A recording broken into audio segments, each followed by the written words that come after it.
चंद्रयान-3 की कामयाबी के बाद मोदी रोने लगे थे, लेकिन जब इसरो के वैज्ञानिकों ने आदित्य L1 को सूरज की तरफ रवाना किया तो पूरी दुनिया की धड़कनें बढ़ गईं। पीएम मोदी भी टकटकी लगाए उस नजारे को देखते रहे।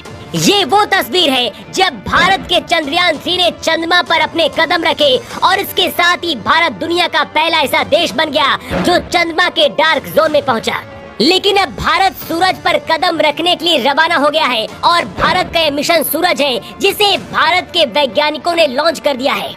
सूर्य मिशन को भी उन्हीं इसरो के वैज्ञानिकों ने लॉन्च किया है जिन्होंने चंद्रयान को लॉन्च किया। लेकिन क्या इसरो का आदित्य L1 सूरज के अंदर जाएगा, सूरज की आग से कैसे खुद को बचाएगा, इसके साथ ही वहाँ जाकर क्या क्या अध्ययन करेगा, सब कुछ बताएंगे। लेकिन उससे पहले आपको बताते हैं कि भारत के लिए सूरज में पहुँचना क्यों इतना जरूरी है।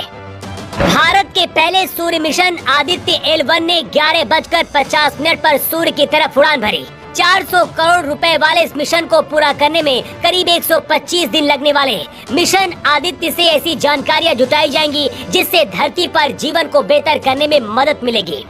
भारत सूरज के बारे में स्टडी करने जा रहा है। धरती के लिए सूरज की अहमियत कितनी है, इसको इस बात से समझा जा सकता है कि हमारा जीवन सूरज के बिना असंभव है।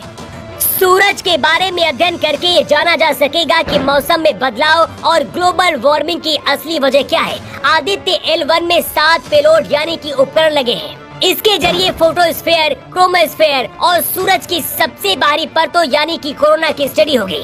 पृथ्वी पर अगर जीवन है तो उसकी सबसे बड़ी वजह सूर्य ही है और जिस दिन सूरज का अस्तित्व खत्म हुआ उस दिन मानव सभ्यता भी धरती से खत्म हो जाएगी।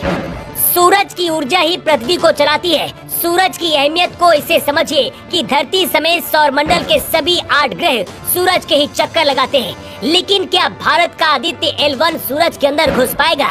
सूरज की आग इतनी ज्यादा है कि उसके आसपास कोई भी नहीं पहुंच पाता है। तो फिर भारत का आदित्य क्या करेगा और कैसे जांच करेगा? सबसे पहले इसके बारे में आपको बताते हैं।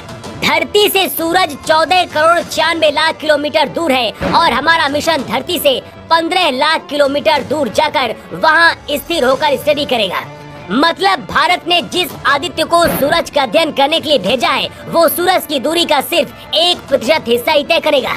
उसके आगे अगर जाता है तो जलने का डर होगा। यही वजह है कि पृथ्वी से सूर्य के करीब जाकर L1 पॉइंट पर आदित्य रुकेगा। यहीं बैठकर सूरज के बारे में खोज करेगा और पता करेगा। L1 पॉइंट से ही आदित्य तस्वीरें और वीडियो इसरो को भेजेगा।